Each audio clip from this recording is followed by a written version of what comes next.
दीक्षित नंदन जी ने एक वर्कशॉप ली थी जिसमें बहुत जरूरी महत्वपूर्ण जानकारियां दी गई जो शायद आप लोगों को आधी पता होंगी आधी नहीं पता होंगी।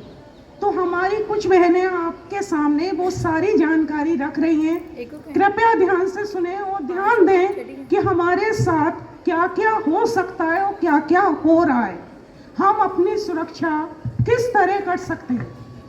अगर हमें ये जानकारी होगी तो हम खुद को और अपने परिवार को इन चीज़ों से बचा पाएंगे। तो इन बातों को जरा ध्यान से सुने और जो टिप्स दिए जा रहे हैं उनको फॉलो करें। And data from class 10th. Today I am here to give you a helpful information about a topic which is cybercrime. I know आजकल के डिजिटल टाइम में हम सब इंटरनेट, मोबाइल फ़ोन और इन सब चीज़ों का इतना ज़्यादा यूज़ करते हैं। मैं मानती हूँ ये हमारे लिए हेल्पफुल है, बट साइबर क्राइम ना बहुत ज़्यादा बढ़ता जा रहा है इसकी वजह से, और हमें पता ही नहीं चल रही है कि कब हम इसके झांसे में आ जाते हैं। हम इंडिविजुअल्स ही नहीं बल्कि बड़ी बड़ी कंपनीज, गवर्नमेंट भी इसके झांसे में आ जाती है और उनको बहुत ज़्यादा नुकसान झेलना पड़ता है। तो बस मैं आपको बताती हूँ साइबर क्राइम होता क्या है। कुछ नहीं होता, साइबर क्राइम बस हमारा हैकिंग कर लेता है, हमारे डाटा का मिसयूज़ करता है और लीक्स करता है फ़ोटो को। तो ये छोटी चीज़ है नहीं ना, ये बहुत बड़ी चीज़ है। तो आज हम सब आपके सामने बताएंगे कि हम इन चीज़ों से कैसे बच सकते हैं। तो पहला हमारा टॉपिक क्या है, ऐप सिक्योरिटी। आई नो यहाँ पे सभी लोग इंस्टा और व्हाट्सएप यूज़ करते होंगे। कुछ लोग फ़ोटो शेयर करने के लिए अपने अकाउंट की प्राइवेसी पे ध्यान दे रहे हैं, जितना ध्यान हमें देना चाहिए। नहीं, हम तो रील्स स्क्रॉल करते हैं, चैट करते हैं और बंद कर देते हैं।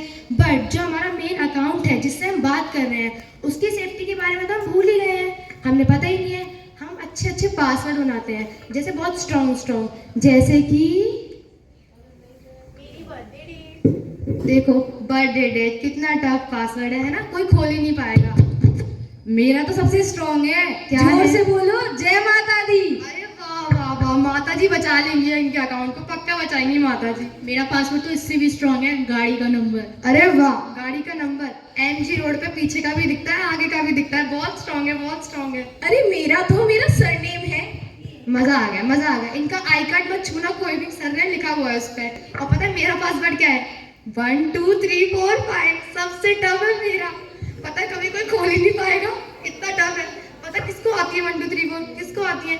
अरे यार, जो पासवर्ड हमें इतना इजी लग रहा है वो हैकर को कितना इजी लगेगा आप सोचो। वो हमारे को इजी टारगेट बना रहा है, हम इतने इजी पासवर्ड सेट कर रहे हैं, बर्थडे डेट, जय माता दी। Wow guys wow. अब हैकर के लिए तो सबसे इजी टारगेट यही है। तो firstly we need to create a strong password. हमें कैसे क्रिएट करना है, उस पासवर्ड में कम से कम 16 से 12 कैरेक्टर्स होने चाहिए, और कैरेक्टर मिक्स हो तो ज़्यादा बेटर रहेगा, जैसे कि स्मॉल और कैपिटल, स्पेशल, @ और हमारा सेकंड स्टेप क्या होता है, हमें इंस्टा प्रोवाइड करता है एक 2 फैक्टर ऑथेंटिफिकेशन, जिसे हम 2FA भी बोलते हैं। वो कहाँ पर मिलता है हमें, सिक्योरिटी में जाएंगे जब हम पासवर्ड में सेटिंग, सिक्योरिटी और 2 फैक्टर ऑथेंटिफिकेशन। इससे क्या होता है, तो उसके पास में उसे एक कोड चाहिए होगा जो कि आपके फ़ोन पर आता है। तो मान लो कभी आपकी फैमिली, फ्रेंड्स के पास फ्रॉम क्लास 10 थी। तो आज मैं आप सबको बताऊंगी कि ChatGPT और AI ये दोनों भी कोई सेफ प्लेटफॉर्म नहीं है। इसमें भी कई लोग साइबर क्राइम का शिकार बन रहे हैं। अगर मैं आपको एक एग्जांपल दूं तो उसमें भी मैं आपको बता सकती हूँ कि ChatGPT बहुत ज़्यादा बेकार है। अभी कुछ समय पहले की बात है, एक बच्ची ने अपनी सारी डिप्रेसनेस, वो बहुत ज़्यादा दुखी था, तो उसने अपनी सारी बातें ChatGPT के साथ शेयर करी।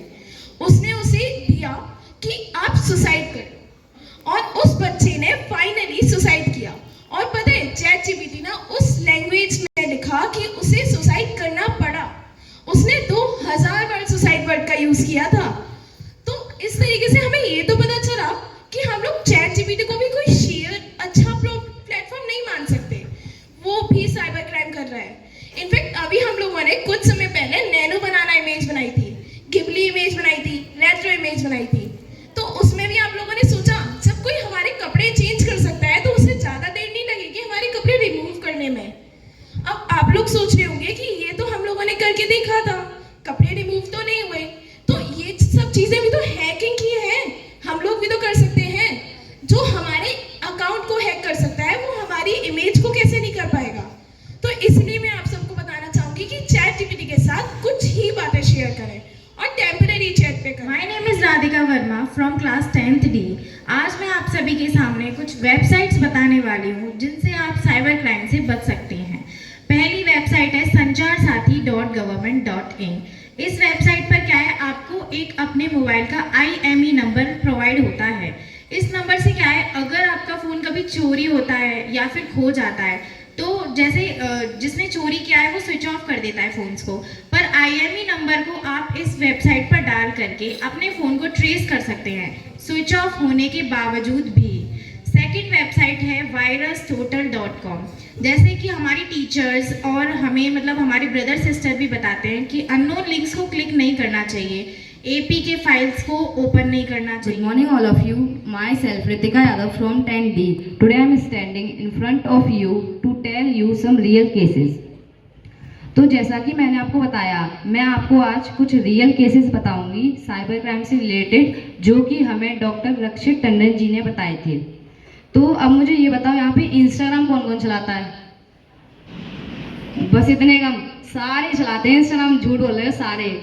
इसमें कोई गलत बात नहीं है, लेकिन बहुत सारे लोग उसमें अननोन पीपल को फॉलो कर लेते हैं, ठीक है।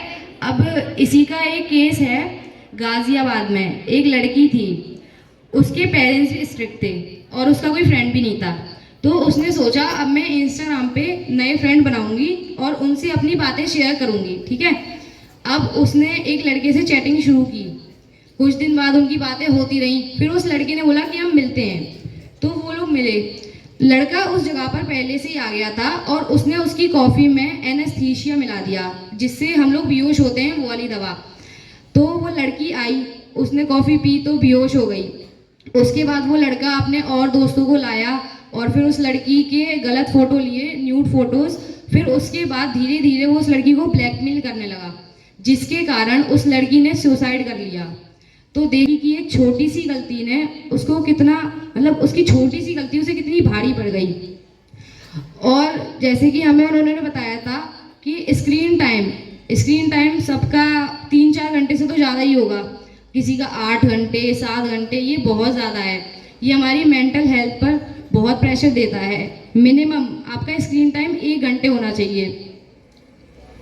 और इसी केस पर जांच करते हैं कि बाद सुप्रीम कोर्ट ने एक किसी के फोटो भेजता है, बनाता है या फिर किसी को बांटता है तो उसे 6 साल की जेल और 6 लाख रुपए का जुर्माना भरना पड़ेगा। Of you, myself Aditi Sharma from class 10th D. I am present here to tell you about the games and their effect in our life. First of all, I want to ask, आप लोगों में से games कौन कौन खेलता है daily? कौन कौन खेलता है BGMI? वो है, मतलब खड़े हो जाओ।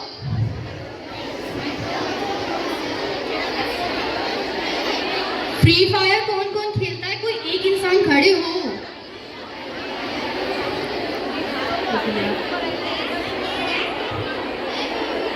अच्छा ठीक है, जो जो खेलता है, क्या तुमने कभी देखा है वहाँ पे कुछ लिखा रहता है कैपिटल M, क्या होता है वो? मटूरे नहीं, मैच्योर। तो वो 17+ मैच्योर गेम है और अगर यहाँ पे कोई 17 से नीचे खेल रहा है तो ये एक तरीके से इलीगल ही कहा जाएगा। क्या यहाँ पे कोई रॉब्लॉक्स खेलता है? यहाँ पे से 13+ कौन कौन है? ठीक है, जो 13 से नीचे खेल रहे हैं रॉब्लॉक्स, ये भी इलीगल कहा जाएगा क्योंकि ये 13+ गेम है। BGMI भी 18+ गेम है। तो ऐसे गेम आप लोग ना खेलें क्योंकि इससे मेंटल प्रेशर पड़ता है। इसी से रिलेटेड एक केस है, एक 8th क्लास में एक लड़का था जो कि BGMI से एडिक्टेड था। एक लड़का था क्लास 8th में, वो BGMI से एडिक्टेड था। वो इतना ज़्यादा गेम खेलता था कि उसको मतलब लत लग चुकी थी उसकी, वो बिना खेले एक भी दिन नहीं रह पाता था। अब एक दिन क्या हुआ, उसके पेरेंट्स ने उसे फ़ोन नहीं दिया। जब अगले दिन वो स्कूल गया तो उसका मतलब इतना ज़्यादा दिमाग खराब हो रखा था BGMI खेल खेल के कि वो चाकू लेके गया था, उसने 10th क्लास के बच्चे को जाके चाकू मार दिया, जिससे कि उसकी ऑन द स्पॉट डेथ हो गई। तो आप सोच सकते हो BGMI से एडिक्शन कितना ज़्यादा खतरनाक है। ऐसे गेम्स ना ही खेलो तो अच्छे हैं, इससे तुम्हारे दिमाग में मेंटल प्रेशर पड़ता है। यहाँ पे कौन कौन लोग हैं जो सो नहीं पाते हैं रात में? बस बस बस, खड़े हो जाओ। अरे जिसने हाथ उठाया है वो खड़े। खतरनाक गेम है, इससे आपको जेल भी हो सकती है अगर आप छोटे बच्चे हैं तो। और तो मेंटल हेल्थ पे प्रेशर डालता है, जैसे कि डिप्रेशन, एंजाइटी, पर्सनालिटी डिसऑर्डर। अगर यहाँ पे किसी को हो रहा है तो प्लीज़ अपना चेकअप करवाओ, नहीं तो ये अगर ज़्यादा बढ़ गया तो तुम फिर शायद पढ़ने लिख तो पढ़ भी नहीं पाता होगा शायद यहाँ पे अच्छे से। किसी किसी को दिक्कत होती होगी पढ़ने में। सब पढ़ लेते हैं, वाह। तो आखिर में मैं यही कहना चाहूँगी कि देखो गेम खेलो, गेम खेलना बुरी बात नहीं है, लेकिन फ़ोन उतना इस्तेमाल करो जितना नीड है। अगर तुम पढ़ने के लिए गेम ले रहे हो, ऑल द बेस्ट, अच्छी बात है, लो। लेकिन अगर तुम गेम्स के लिए ले रहे हो तो भाई देखो 45 मिनट से ज़्यादा लोगे तो तुम्हारे ब्रेन पे इम्पैक्ट पड़ेगा। आजकल देखो ब्रेन पे इतना इम्पैक्ट पड़ रहा है, लोग अपने आप को सुसाइड करने पे मजबूर हो जाते हैं। जैसे तुमने केसेस सुने, लोग अपने आप को मारने पे, दूसरों को मारने पे मजबूर हो जाते हैं। तो कृपया करके गेम कम खेलें। At the last and final अपना ध्यान रखें, अपना मेंटल हेल्थ का ध्यान रखें। Thank you.